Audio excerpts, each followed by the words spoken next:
Please welcome to the stage your Equality Illinois CEO, Brian C. Johnson.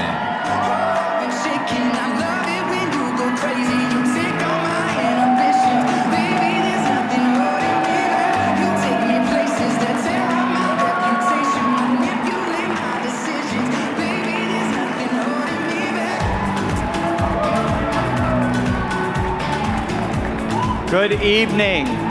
Good evening. Madam Mayor, my LGBTQ siblings, our allies, it is so good to look out across this ballroom and see us gathered together after these past 2 years. And I appreciate you for wearing masks to keep us safe. You know, I have seen many of you out at the bars before, so I know how big of an ask it is to put on extra clothes. I want to start my remarks tonight with a heartfelt thanks for my dear friend, Hilton's Director of Catering, Robert Newberg. We first held our gala at the Hilton in 2003, when we were a scrappy storefront agency and politicians were nervous about showing up in public for us. Over the years, we have grown and our community has become more powerful. But we always come back to this room to regroup. And this has been possible because of the hard work and stewardship of Robert. Robert is retiring in a few weeks after a long career, and tonight marks his last Equality Illinois Gala as a Hilton employee. Robert, you are a true champion of our community and a true friend of Equality Illinois. I hope everyone in this room will join me in thanking Robert for his service.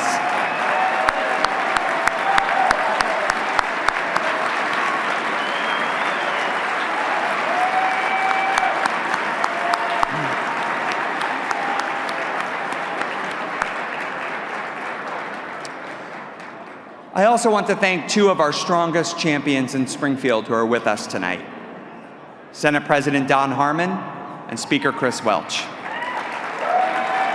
We have never had the Illinois General Assembly led by such strong allies of the LGBTQ community. Mr. President, Mr. Speaker, it is clear you care deeply about LGBTQ equality. You listen to queer people, you collaborate with Equality Illinois and our allies, and you insist that we build a brighter future for all Illinoisans, LGBTQ or otherwise. Thank you for your leadership and your partnership.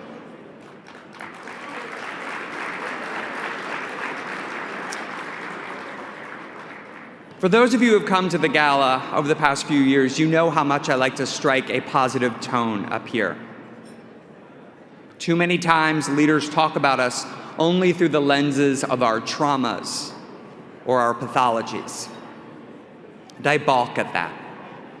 I love talking about our beauty, power, and resilience. I love talking about our talent, your bravery, my daughter. But you deserve to know that tonight, I look out on a country scarier than any I have seen since I took over as Equality Illinois CEO 6 years ago. To ground my point, I want to tell you about Jonathan Mitchell. Mitchell is the architect behind Texas's draconian anti-reproductive freedom law. With this law, he designed a ban on all abortions after 6 weeks and allowed any private citizen the right to collect $10,000 if they effectively brought a court case against anyone who helps someone else get access to an abortion. That's right. He let loose an army of private vigilantes roaming Texas, enforcing the state's abortion ban by targeting pregnant people, their doctors, and their friends. But Jonathan Mitchell is not just part of a movement to eliminate a pregnant person's right to choose. He is also part of a movement coming after us and our fundamental rights to family and freedom. In November, when the Supreme Court heard the Dobbs case aiming to overturn Roe v. Wade, Mitchell argued to the court that their ruling against Roe would only be the beginning. Let me share with you exactly what he said. The news is not good for those who hope to preserve the court-invented rights to homosexual behavior and same-sex marriage. These rights, he adds, like the right to abortion from Roe, are judicial concoctions, and there is no other law that can be invoked to salvage their existence once Roe falls. Let me underscore the severity of what he wrote. Our rights, the right to marry, the right to work without discrimination, even the right to be who we are without fear of arrest, are concoctions. And once Roe falls, he believes our rights too will fall away. Now, I wish I could tell you that Jonathan Mitchell is some fringe right-winger, but he is not. He sits firmly in mainstream conservative circles. He was the Solicitor General of Texas. He clerked at the Supreme Court. He worked at the U.S. Department of Justice. The same people who have so successfully been coming after a pregnant person's right to choose are coming after us. And they are not only coming after our marriage rights. They are coming after the very laws that protect us from arrest simply for being queer. They would strip us of the basic protections to live openly as LGBTQ people without fear of incarceration or criminalization. Is it radical? Undoubtedly. Is it far-fetched? I'm sorry to say no. We have come a long way over the past decade, but history shows us that the path toward justice is not a highway or even a moral arc. It is a switchback trail up a mountaintop. We gain only to face loss. Obama gives way to Trump. Roe gives way to Dobbs. The Voting Rights Act gives way to massive disenfranchisement. So I'm here to tell you to roll up your sleeves together because we have real work to do.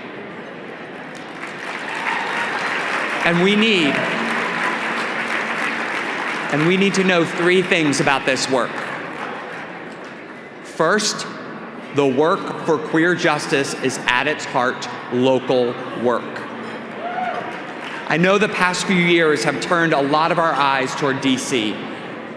On one hand, Trump and insurrectionists and a Supreme Court careening toward the far right have alarmed us.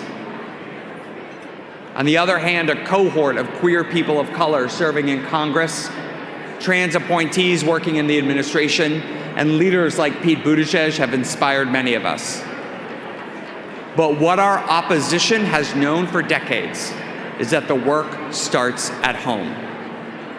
In state capitals, in school boards, on state Supreme Courts, and in our cities.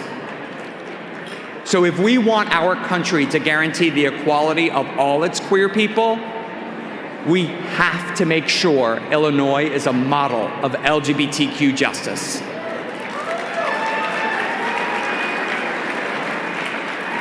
If we want a pipeline of gay U.S. senators and trans cabinet secretaries and even a queer president, we need to make sure we first have an array of LGBTQ alders and mayors and state legislators.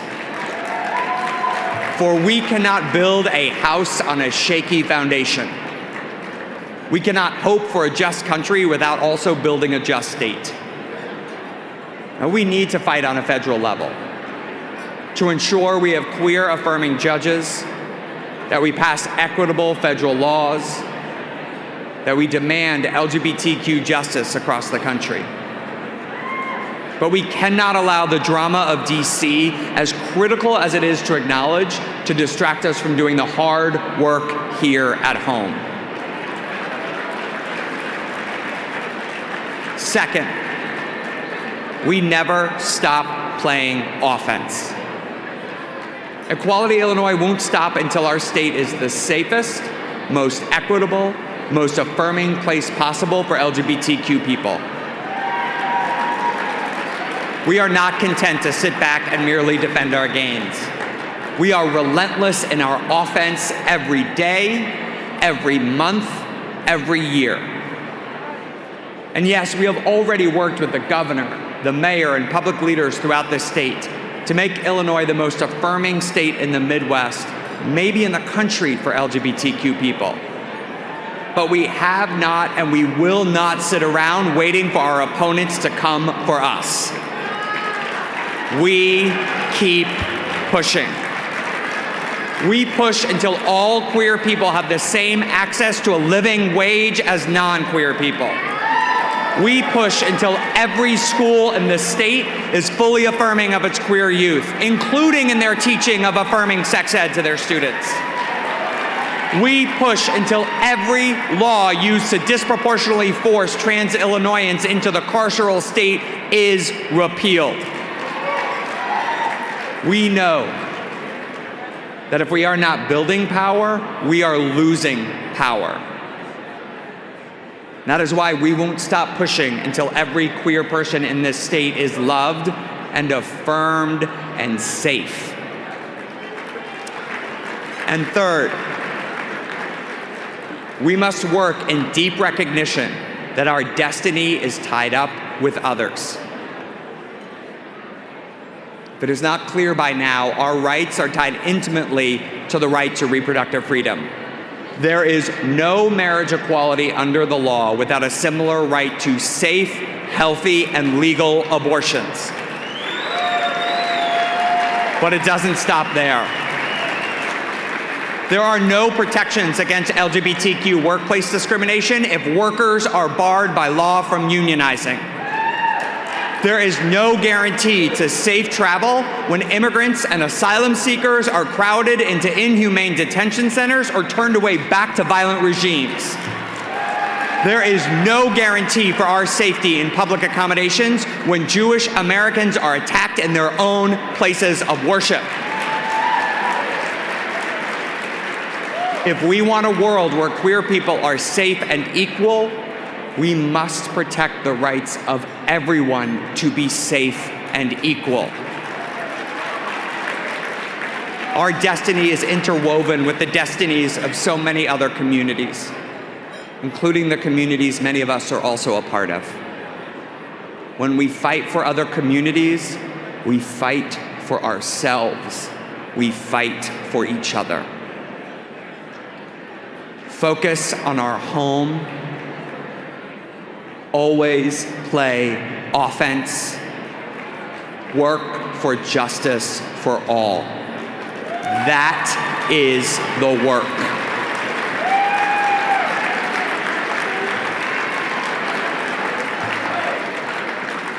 And this is where we need you. The civil rights agenda we advance is fueled 100% by your donations. Did you know that if every queer Illinoisan donated $5 to our cause, we would double the size of Equality Illinois' work? But not every LGBTQ person is able to do that. So that is why we need you in this room to step up for all of us. Every person received a donation envelope like this on their chair. And at every table is a red envelope to put those donations in. I hope everyone considers making a donation to fuel our work tonight. For those of you who wish to join our ranks at the leadership level, please consider becoming part of our Capital Club with tax-deductible donations starting at $100 a month or $1,200 a year. But whatever the level, my hope is that everyone gives something tonight, be it $5 or $5,000. And I'm asking you to give tonight because your donations make our community stronger and more powerful. But I'm also asking you to give because I want you to be able to look back on this time when our very rights are under assault and know that you refused to stand on the sidelines waiting for them to come for us. Instead, you stepped up and stepped in. Volunteers will be coming through during dinner to collect the red envelopes, so please make sure you give before dessert. Let me close tonight with a dream I drift off to as I fall asleep many nights. I am decades older, rocking on a porch in the soft light of a summer sunset. My husband sits with me as my daughter, now grown with children of her own, plays with my grandchildren in the yard. And as I look out onto this scene, I am content and grateful for the world we have built for these children, one where they are confident in their place in this world. When I get to that day, with a heart full of warmth, I will quietly thank all of you for everything you did to build the future our grandchildren deserve. Thank you.